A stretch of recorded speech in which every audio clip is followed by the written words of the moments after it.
Right, good morning. I'm doing another bakey bake thing, and I've been given a challenge by a friend who's partly Malaysian. I seem to know a lot of Malaysians. Anyway, so I'm making Roti Canai, which makes me the only Western guy on YouTube doing Roti Canai, and I've copied the very fine lady who's Malaysian on her YouTube. She's very good. So to do it you need pretty simple stuff. You need white flour, 290 grams of white flour, 200 grams of water. Put half a teaspoon in here. Oops, that's a wee bit too much. Half a teaspoon of that. Half a teaspoon of sugar. Get it dissolved.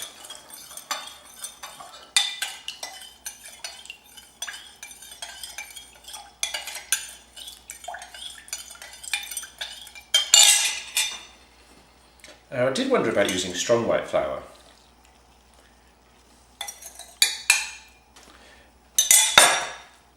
Because you're going to need the gluten.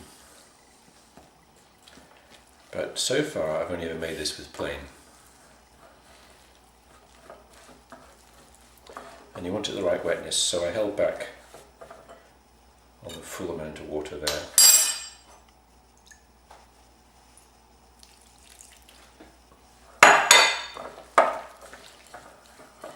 Maybe that's a bit too wet.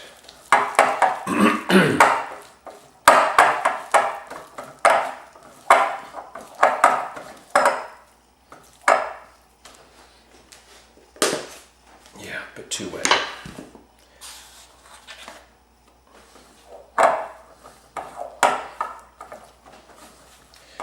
It's a bit like bread dough, you want it just enough water and no more.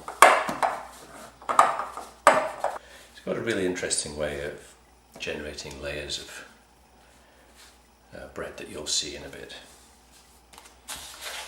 It's, I think, on Indian root. Roti, I think, means bread in Indian. Or in India.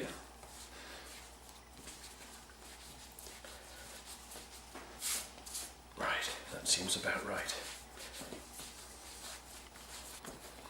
Okay, and then we split it into 6 balls, which I'm sort of rushing at because you're watching.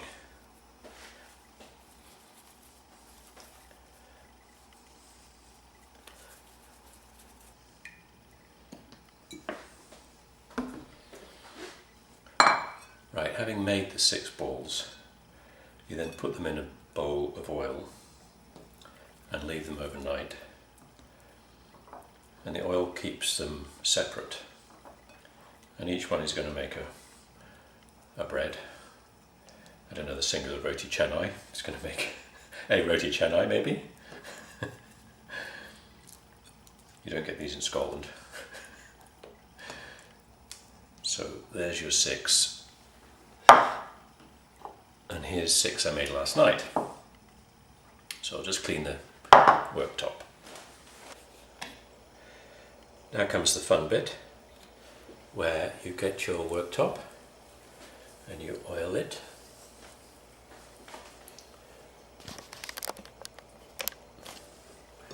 And you take one of the dough balls that you made last night and you spread it out. What you're trying to do here is make it extremely thin, and the oil acts to keep the layers apart, and then you flip it, or flip it, flip it. Oh, okay, so it's a bit tricky. She's better than me. You need a real Malaysian for this.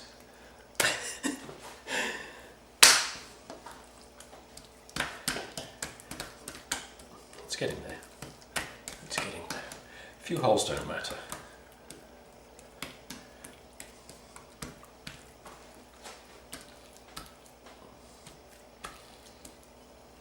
That's nice and thin. And then you fold it into a kind of rectangle. And that's now layers. That's 3 layers now, a bit like puff pastry. And then you can stretch it a bit.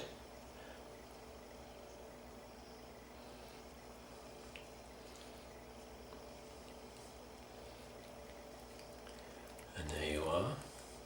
Give it a little tap and put it on your plate.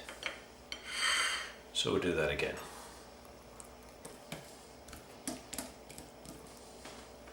That's a nice one.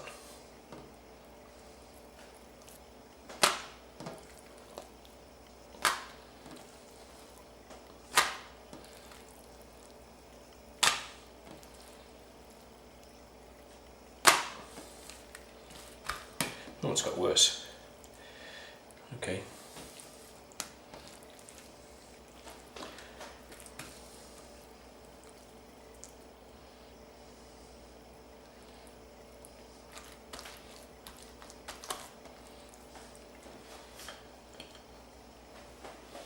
And then we leave these to rest for 10 minutes. So you take what you've made before with the sheep in the background and spread it out, and you can see the layers.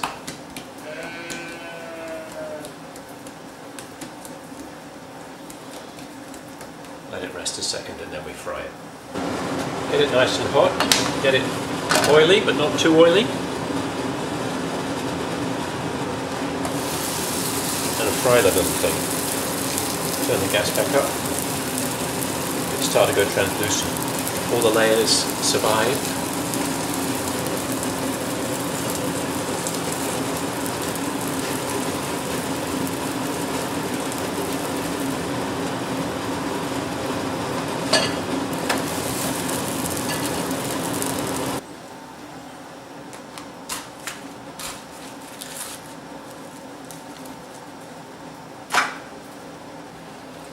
And there's the last one, number 6.